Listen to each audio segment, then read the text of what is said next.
Halo, assalamualaikum teman-teman Car Vlog. Apa kabar? Semoga pada sehat ya kalian semua sekeluarga.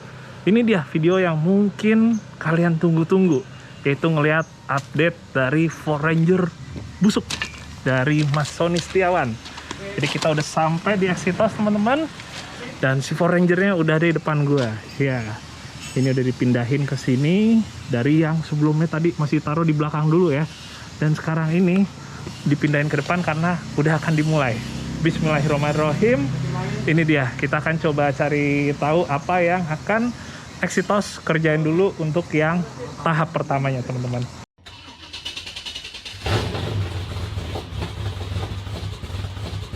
Nah, sebelumnya gue juga sambil mau minta maaf, mungkin ini juga udah beberapa bulan ya, jatuhnya udah mungkin hampir 2 bulan mobil ini pending dulu karena kondisi pandemi juga. Dan di Exitos ini juga dari kemarin alhamdulillah rame antriannya. Jadi mobil ini ya kayak yaudah belakangan aja, karena kan sifatnya bukan mobil yang emang butuh dipakai segera, jadi prioritasnya ke customer lain dulu. Jadi kita hari ini akan ngobrolnya sama kakaknya Herky, sama Mas Rezi, yang bakal ikut juga buat ngegarap Ford Ranger nih. Udah ada di sini. Halo Mas. Halo Dek. Apa kabar? Baik. Sehat Mas? Alhamdulillah. Akhirnya Mas, kita ketemu lagi. Kayaknya udah lama juga ya nggak kesini ya gue ya? Udah lama banget. Udah lama banget teman-teman. Iya, mobilnya di sini. Akhirnya bisa ketemu lagi nih. Nggak cuma teman-teman aja sebenarnya yang penasaran sama Rangernya, gue juga udah nungguin buat bisa ketemu lagi. Dan alhamdulillah hari ini ya, insya Allah ya kita mulai ya Mas ya. Buat pengerjaannya. Jadi kita mulai dari mana dulu nih Mas? Startnya? Yang pasti mesin dulu ya. Mesin dulu ya. Mesin dulu, terus kita rapihin kayak biasa. Cek dulu semua posisinya, terus injection pumpnya. Semua nanti kalau udah hidup baru lanjut yang lainnya. Berarti dimulai dari hidupin untuk mesinnya dulu ya Mas ya. Kita coba lihat kali ya. Gitu. Kita segerin dulu. Nah kita buka dulu teman-teman. Wah. Oh, sebagian nih udah pada dicopotin ya. Jadi intake-nya udah dilepasin, dibersihin semua, terus injection pump juga udah turun. Injection pump udah turun. Kemarin udah sempat hidup. Nggak bener hidupnya gitu. Kemarin udah sempat hidup, tapi hidupnya nggak benernya tuh gimana tuh Mas kemarin? Gasnya nyangkut ya. Jadi RPM-nya tinggi terus. Dikecilin mati. Terus hidupnya susah. Gitu. Kalau itu tuh berarti biasanya dari mana tuh Mas penyebabnya? Dari rotor head bisa. Dari rotor head ya. Terus dari pompanya sih bagus ya, hidupnya bagus. Apa maksudnya begitu ngegas dia nggak ada masalah ya, cuma RPM-nya nyangkut aja gitu. Berarti itu dia untuk bos pom itu udah diangkat ya Mas ya? Kita sambil lihat gitu, teman-teman. Ini udah pada dibongkar semua. Berarti kalau kita ngomongin untuk mesin nih Mas, sekarang yang mau dibenahin dulu bagian apa ya Mas? Pasti bagian injeksinya dulu. Terus nanti kalau udah hidup baru kita pindah ke cooling system, terus ke piping buat intercooler. Terus posisi engine mounting kayak gitu-gitu. Nah kita coba ngeliat teman-teman, tadi kata Mas Rezi selain untuk yang injectionnya, sistemnya udah beres ya Mas ya. Terus apalagi tadi piping ya. Ini untuk piping, tapi secara lokasinya gitu, untuk ukuran, untuk segala macam yang lainnya. Ukurannya sih ini agak kurang sedikit ya. Kalau ini kita patokannya biasanya dari intercoolernya. Terus posisinya ya belok-belok itu di elbow-nya itu kan terlalu patah-patah ya. Gitu, paling itu yang dirapihin supaya nanti bentuknya juga jadi bagus, lebih enak ya secara estetikanya ya. Berarti secara estetikanya juga istilahnya kita rapin juga. Tapi juga jalurnya juga direvisi lagi supaya nggak terlalu patah-patah ya Mas ya. Kalau untuk si cooling system sendiri gimana nih Mas? Cooling system paling nanti sebelum hidup termostat ya, cek termostat, cek posisi radiator. Paling nggak kita cek dulu dia ada mampet atau enggak gitu kan. Sama yang udah ketahuan ini ini pipanya terlalu kecil ya. Pipanya ya, diameternya terlalu kecil ya? Terlalu kecil. Nanti itu juga diberesin. Gitu. Kalau misalnya sekarang Mas, kayak untuk fan-nya gitu, itu kira-kira perlu kita ganti nggak nanti Mas? Kalau fan sih bawaan mesin aja cukup ya. Bawaan mesin aja ya? Bawaan mesin ini cukup, asal dia sehat. Asal sehat. Dia modelnya Visco, Visco ya? Ya. Visco. Kalau buat extra fan sendiri gimana nih Mas nanti Mas? Extra fan nanti tergantung ini aja sih. Yang pasti sih buat AC ya. Kalau kita kan sering macet di sini ya, kan sering macet gitu ya. Saya lebih butuh lah extra fan. Terutama buat si kondensor AC juga. Terus buat nolong si radiator. Gitu. Berarti kita mastiin yang fan aslinya yang Visco itu udah sehat kondisinya, sama tuh lagi extra fan ya buat tambahan untuk kebutuhan AC ya. Iya. Mas, ini kalau intercoolernya Mas, ini posisinya tuh di mana sih Mas? Ini. Ini ya. Ini intercoolernya ya teman-teman. Ini kalau dari kasat mata ngeliat kondisinya gimana nih Mas? Kondisi sih masih bagus, cuma pasti nanti dicek lagi ya. Takutnya ada mampet, kotor kan, pasti dia ada uap oli di dalam. Ada uap oli ya, biasanya bikin mampet itu ya Mas ya? Iya, pasti kita bersihin lagi. Terus karena dia modelnya klem, ini juga nanti dicek dulu kan, nanti dia ada bocor atau enggak. Gitu. Klem-klemannya ya, ujung-ujungnya juga pada dicek ya. Intercooler di sini ya. Nah berikutnya nih Mas, kalau buat mountingnya gimana nih Mas? Nah mounting ini sementara yang kelihatan mountingnya ambles ya. Mountingnya ambles ya? Posisi mesinnya kan juga kelihatan miring nih. Sebelah kanan bagian driver kesini ya? Rendah. Nanti sekalian direvisi lah. Buat mountingnya ya? Buat mountingnya.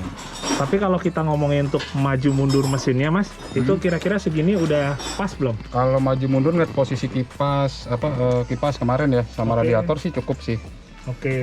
Paling nanti serautnya aja yang dirapihin lagi, dirapetin lagi. Pendinginannya maksimal kan buat radiatornya. Ini fan shroudnya tuh masih pakai bawaan aslinya T6 apa udah ubahan tuh Mas? Masih pakai T6. Masih pakai ya? Cuma kayaknya agak kurang panjang, kurang ke belakang. Kurang nutup berarti fan shroudnya. Jadi kipasnya masih kelihatan di luar. Fan shroudnya mana ya sekarang Mas? Kayaknya di... Fan shroudnya ntar coba di... Ada. Ini dia fan shroudnya teman-teman. Udah patah-patah. Ini juga ada bagiannya yang udah disambung nih pakai aluminium yang sini nih. Jadi ntar bikin baru aja lah. Bikin baru aja ya, fan shroudnya ya. Full.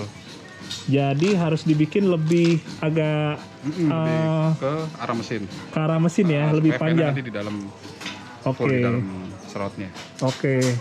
Ngomong fan shroud ini sebenarnya dia juga pengaruh ya Mas ya. Kalau kita pasang fan, terus si fan shroudnya itu nggak bener-bener kayak dia nyelimutin gitu, nutup penuh. Kalau ada celah yang masih kebuka tuh istilahnya anginnya udaranya nggak fokus kan yang dari depan. Bisa ke sedot dari sebelah-sebelahnya. Otomatis udara yang harusnya kita tangkap dari depan semua full dari depan radiator bocor dari samping. Ada yang kemana-mana udaranya ya. Padahal mestinya kan ke arah ini kan. Akhirnya dapat angin panas terus kan dari pinggir-pinggir. Ini pedal cuma istilah plastiknya tapi juga penting ya. Masalah ini penting pengukurannya nih yang sesuai. Mas. Tadi fan shroud udah kita bahas. Berikutnya buat electrical gimana nih Mas? Electrical sih rencananya kita cabut aja semua aja ya. Kita bikin manual aja ya. Boleh. Jadi BCM segala macam kita cabut, udah nggak usah pakai. Karena juga emang udah nggak butuh lagi ya Mas ya, BCM gitu-gitu ya. Dan untuk ngaktifinnya juga pasti bakal butuh effort dan nggak tahu hidup apa enggak. Nah itu berarti kan karena faktor mesinnya yang udah nggak pakai mesin bawaannya kan Mas? Karena udah konvensional, udah nggak perlu electrical yang macem-macem. Tapi sedangkan si cluster itu kan semua by modul kan. Itu gimana tuh berarti? Nanti meter ya mungkin kita ganti standar semua aja. Daripada bacaannya juga nggak akurat ke mesinnya gini. Sih, nggak ketemu ya. Istilahnya klasternya kan pakai punyanya Ranger T6, sementara mesinnya udah mesin Toyota kan nih. Kita ambil ke dalam aja kali ya Mas ya. Ini teman-teman. Jadi emang bener sih tadi Mas Rezi bilang kalau misalnya masih standarnya mesinnya masih Ford Ranger T6 kan dia masih bisa sinkron semuanya. Untuk kayak misalnya cluster ya Mas ya. Mau ngomongin buat si RPM-nya, ini speedometer, RPM, terus juga buat set temperatur gitu. Berarti enaknya buat meterannya itu pakai apa ya Mas ya? Paling pakai meter-meter yang terpisah aja gitu Je ya. Jadi ntar si water tank sendiri, oil pressure sendiri, Oh, oke. terus fuel gauge sendiri. Berarti pakai yang aftermarket gitu ya Mas ya, yang satuan gitu ya. Betul. Bukan pakai bawaan mobil. Kan soalnya kan juga banyak orang yang misalnya udah ganti mesin gitu. Misalnya pakai KZ. Dia si cluster instrumennya kan pakai benar-benar punya KZ dimasukin sini kan. Cuma kayaknya jadi agak kasar ya, maksudnya kurang manis gitu ya. Jadi nanti kita paling nggak tetap mertahanin bentuk ini ya klasternya kan. Jadi nanti ditanam di bagian speedometer semua gitu ya, serapi mungkin. Jadi gantinya bentuk ininya kan tetap gini terus tapi nanti kita tutup, kita ganti yang si aftermarket itu aja ya. Oh iya benar sih. Benar.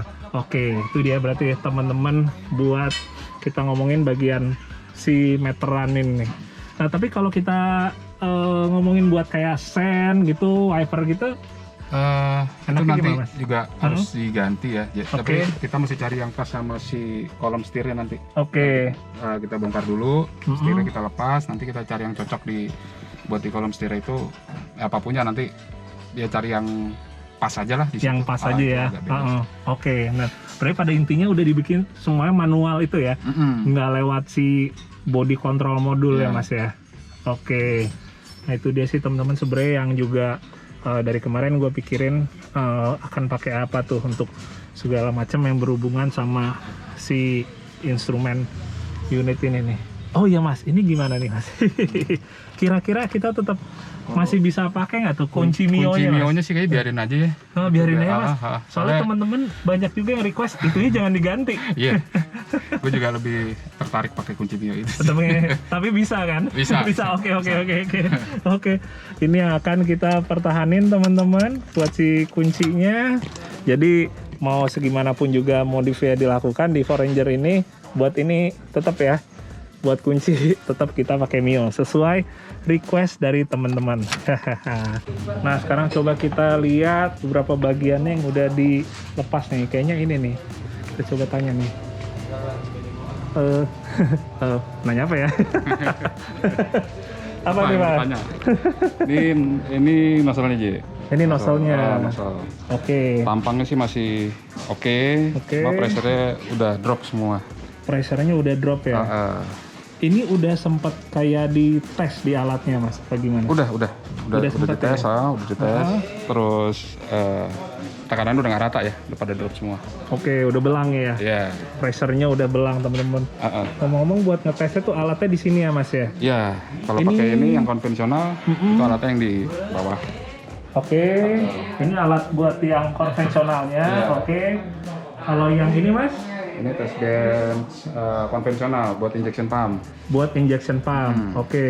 Kalau satu lagi yang kecil di sana? Buat camber rail injector. Ini buat yang camber rail, ini yang konvensional ya. Kayaknya mungkin nanti di next videonya bisa diperagain nih Mas cara kerjanya gimana ya. Kalau teman-teman mungkin juga banyak yang penasaran gimana sih kayak misalnya cara buat kita bisa ngecek injection pump, terus juga buat nozzle-nya gimana itu dikerjain di sini kan. Oke. Tapi sejauh ini berarti kalau misalnya yang di Ranger yang mau dikerjain dulu pertama kan ini Mas. Iya, pertama ini. Kedua injection pump-nya, karena kan ini punyanya Strada ya pakainya. Oh iya, ini ya Mas ya. Iya. Kita coba lihat teman-teman. Udah dibongkarin nih. Ini pakai punyanya Strada. Sejauh ini gimana nih Mas progresnya kalau buat si Bospom ya kita bilang ya. Bospom ya. Ini sih kondisi sih bagus. Semuanya mulus lah ya gitu. Cuma rotor head itu sudah ada baret-baret, itu umur lah gitu. Sama dia untuk KZ kalau ngandelin yang 2500 cc, rotornya kurang gede. Kurang yang besar. Dimaksud rotor tuh bagian yang mana Mas? Ini Mas? Berarti baret-baretnya itu baretnya halus banget sih, harus dilihat di matahari ya. Nah ini. Baret halus gitu ya? Baret halus ya. Buat apa hitungan karena udah umur jadi emang baret ya Mas ya? Itu karena umur ya? Iya karena umur. Karena kotoran-kotoran halus kan pasti ada ya masuk. Gitu. Berarti nanti kalau misalnya 2.500 bawaan serada kurang tuh kita pakai punya apa ya Mas ya? Buat bos suami. Kita pakai punya yang lainnya, cuma yang pasti konstruksinya harus sama, karakternya harus sama. Oke. Ini rotornya kita naikin nanti dia. Oke. Oh berarti si rotornya aja ya? Iya. Bukan full sebos pomnya diganti unitnya? Oke. Kalau pas kemarin kan kita pakai 11 ya maksimal. Oke. Untuk banding belt, ini mau dinaikin pakai yang 12. Oke. Iya. Berarti emang sekalian bukan cuma disehatin aja tapi di upgrade ya? Di upgrade juga ya? Oke teman-teman. Oh iya Mas, kalau buat injektornya berarti gimana nih Mas? Ini masih bisa pakai yang ini atau perlu diganti nih? Ini kan sebenarnya pressure-nya udah turun ya, Jek. Oke. Kita bisa tes dulu nanti dinaikin, distandarin. Oke. Tapi balik lagi nanti kita berapa kali kita pompa dia ada bocornya di ujung sini. Di mana sih? Jadi yang jarum ini nih gini. Oh ya, oke. Begitu kita tahan pressure-nya misalnya 120, kita tahan, terus dia keluar sendiri nih tanpa kita pompa gitu. Oke. Nah itu lebih baik diganti. Oke. Baru. Berarti masih nunggu dulu pas pengetesan nanti ya? Iya. Oke. Soalnya nanti ada kemungkinan begitu, oke kita bagus nih pasang, nanti begitu panas dia berubah Lagi bisa ya. Oke. gitu. Itu yang akan kita tes nextnya ya. Sekaligus juga untuk nanti ngerakit bos pomnya Mas. Terus baru kita masuk ke ruangan ini ya Mas ya? Iya. Ruangan apa nih bilang? Ruangan apa nih? Udah ada namanya belum sih Mas? Belum ada ya? Oke. Ya teman-teman, berarti mungkin yang punya ide jadi disambungin deh. Nanti bisa tulis kolom komentar nama ruangannya apa gitu ya. Boleh. Kantor diesel lo nggak juga ya? Iya, ruang kerja juga sebenarnya di luar juga kerja nih ya, pas lagi nggak di ruangan. Oke, nggak apa-apa. Tapi berarti kita buat pengetesannya sekaligus kita kasih lihat ke teman-teman cara kerjanya gimana. Nanti buat yang di episode berikutnya aja ya Mas ya. Boleh. Pas kita mulai buat ngetes si injection pump dan juga injektornya si Foranger Bosso ini. Ngomongnya gimana sih? Kan lo jawab Mas. Bosso ya. Jadi K-nya tuh nggak soft gitu ya? Enggak. Oh. Dia berhenti mendadak aja gitu. Kayak ada koma di atas. O-nya ditekan, K-nya tuh berhenti mendadak, jangan dibaca. Oke. Oh, pantas kemarin pas gua ngomong bosok tuh ketahuan banget ya, bukan orang. Oke, sip. Penting banget nih buat penutupan. Oke, kalau gitu Mas, thank you Mas. Siap. Kita ketemu beberapa hari lagi buat lihat update-nya nih teman-teman. Oke, sehat-sehat buat kalian semua. Oke, dadah.